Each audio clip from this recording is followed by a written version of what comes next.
From Pacifica, this is Democracy Now!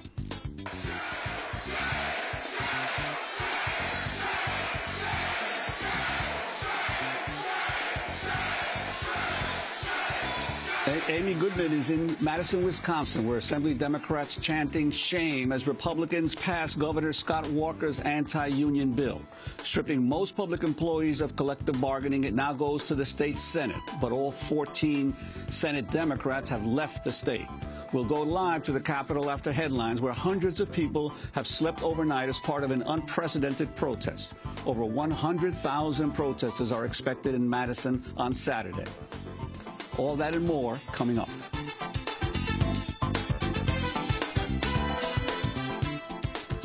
Welcome to Democracy Now!, democracynow.org, the War and Peace Report. I'm Juan Gonzalez. United Nations High Commissioner for Human Rights, Navi Pillay, is warning thousands of people may have been killed in Colonel Muammar Gaddafi's assault on the growing Libyan uprising. The UN is also warning Libya's food supply chain is on the brink of collapse. Deadly clashes are ongoing as anti-government forces close in on the capital city of Tripoli. According to Al Jazeera, fighting appears to be the most intense 30 miles west in the town of Al-Zawiya. In a rambling telephone interview with state television, Gaddafi blamed al-Qaeda and hallucinogenic drugs for the revolt against his rule.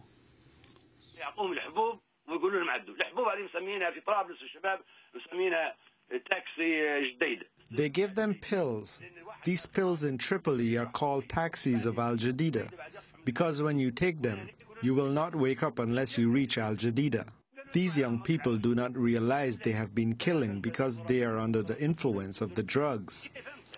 Protesters are said to be preparing for a major demonstration in Tripoli today. Most of eastern Libya remains under the rebellion's control. In the port city of Benghazi, protesters have set up neighborhood councils after ousting Gaddafi's forces. My people are dying in here because Muammar Gaddafi is killing us because we are dying, because we are fighting till we die. We have no mercy. He has no mercy anymore because. Both the UN Security Council and UN Human Rights Council are holding sessions on Libya today. Measures under consideration include the imposition of a no-fly zone over Tripoli, increased sanctions, and investigation of the Gaddafi regime for crimes against humanity.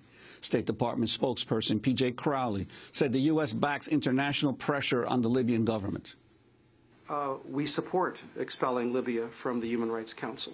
The Libyan government has violated the rights of its people. Taking this step continues the increased isolation that the Libyan government is facing, including announcements made yesterday by the Arab League and the African Union. More on Libya later in the broadcast. The Wisconsin State Assembly has approved Governor Scott Walker's proposal to remove collective bargaining rights of public employees.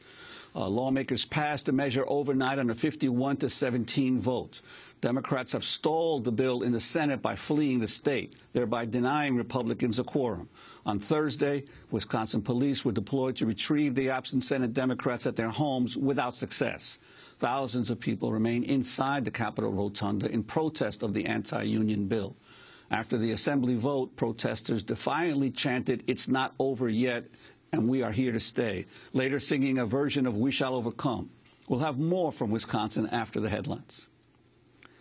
The state Senate in Idaho, meanwhile, has approved a measure restricting the collective bargaining of public school teachers. In a 20-15 vote, lawmakers voted to restrict teachers' collective bargaining to salaries and benefits, removing issues including class size and workload.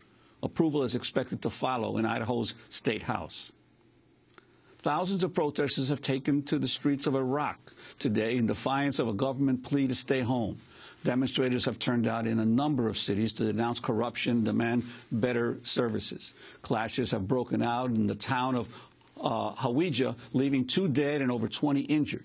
In other Iraq news, 15 people were killed and 21 wounded when a suicide bomber attacked a religious ceremony in the city of Ramadi. A Pakistani court has adjourned the murder trial of a CIA agent and former Blackwater operative accused in the shooting deaths of 2 men last month. The U.S. has called for Raymond Davis's repatriation as a diplomat entitled to diplomatic immunity, but Pakistani authorities are challenging his diplomatic status in court.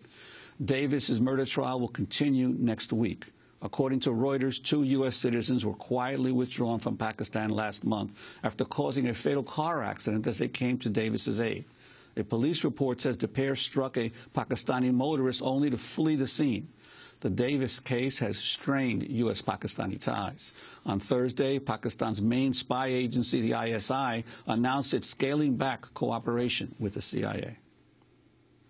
Algeria has lifted a government-imposed state of emergency following a wave of opposition protests. The measure had been in effect since 1992.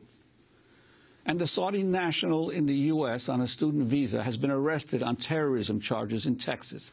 Khalid al-Wasari is accused of purchasing chemicals and equipment with the intent to make a bomb.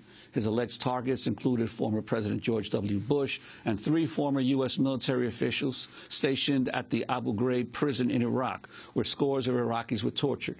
White House spokesperson Jay Carney announced the arrest. The arrest once again underscores the necessity of remaining vigilant against terrorism here and abroad. The President thanks the FBI, the Department of Justice, and the rest of our law enforcement, intelligence, and homeland security professionals who continue to keep us safe and who once again have served with extraordinary skill and with the commitment that their enormous responsibilities demand. Indiana's state Senate has passed a measure similar to Arizona's anti-immigration bill from last year. The legislation would empower law enforcement officers to request proof of legal residency of anyone they suspect of being undocumented. The bill now goes to the State House. And Hawaii has enacted a measure legalizing same-sex civil unions. Hawaii becomes the 7th state to effectively grant gay couples the same rights as straight couples. The Maryland State Senate, meanwhile, has approved a measure authorizing same-sex marriage. The measure now goes to the State House. And those are some of the headlines. This is Democracy Now!, democracynow.org, the War and Peace Report. I'm Juan Gonzalez.